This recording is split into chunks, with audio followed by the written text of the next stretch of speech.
Every farmer takes great pride in producing the best quality crop from his land. Happiness equals a high yield at harvest time. But unfortunately, all crops are threatened by diseases that can reduce yield and grain quality, such as yellow rust and septoria. Both these diseases can develop very quickly when conditions are favorable and damage the crop. This is the classic disease triangle: a susceptible host, a virulent pathogen. In a favorable environment, the prerequisites for an epidemic. Diseases like rust and septoria threaten wheat crops worldwide. When you see an entire field of wheat destroyed by yellow rust, you understand just how important fungicides are. And as the global population grows, we will need all the food we can produce. The rust fungus replicates by producing vast quantities of spores, which can be carried by the wind over great distances. And if you start to see signs of the disease in the crop, it is already too late, as we shall see. The method the spores use to penetrate the leaf is complex and quite extraordinary. When a rust spore lands on a healthy plant, it first attaches itself securely to the leaf surface with a mucus-like substance called adhesins. Once secure, it sends out a germ tube which searches along the leaf surface to find a point of entry. A filament forms at right angles to the surface cells, penetrating the leaf via the stomata, the breathing pores of the leaf, and once inside, it searches for the sugar-carrying plant cells. A peg grows into the plant cells to rob the plant of its sugars and transport that energy source to nourish the newly developed fungus, which continues to grow until new spores are released. So where you had one spore, you now have millions. These are again distributed through the air to spread the infection to other leaves and to nearby plants. This life cycle of the rust fungus takes from 7 to 14 days, and with millions of spores being produced each time, the disease can multiply very rapidly and soon take hold. Robbed of its energy, the leaf produces distinctive striped lesions, typical of yellow rust infestation. The grain shrivels, so yields can be reduced dramatically.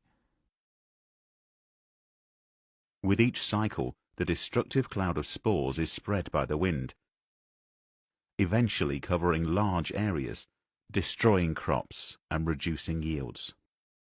But wheat crops are not only threatened by rust. There are other fungal foes to contend with, such as Septoria leaf blotch.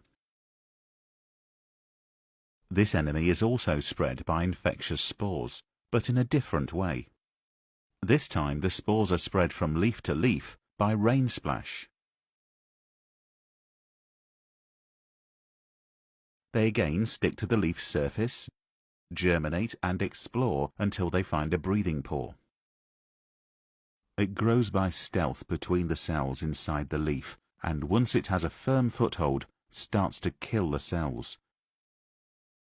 The contents of the cells leak out and are then taken up by the fungus to power the production of more spores.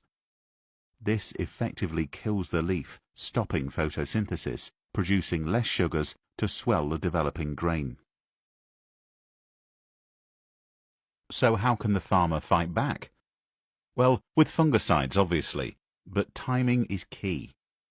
To fully protect the developing crop will take several fungicide sprays. An early season spray to prevent an epidemic developing. The next spray is to protect the upper leaves, and the final spray to protect the emerging ear and to protect grain quality.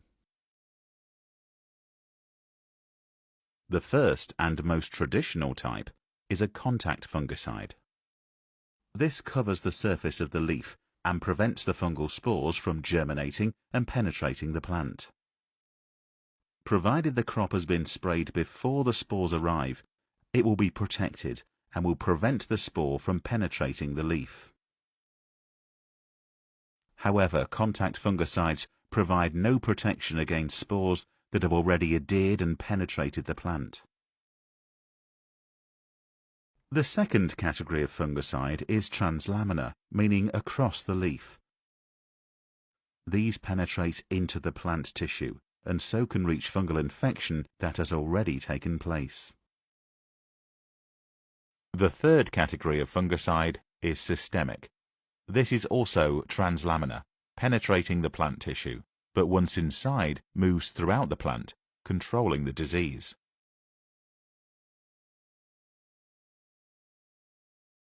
So there are a range of fungicides that can help you protect your crops and increase your yields.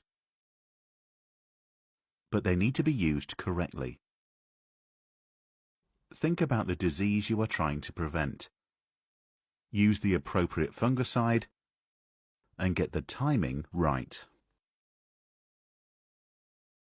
This video was produced for BASF in collaboration with the National Institute of Agricultural Botany, NIAB, and Rothamsted Research.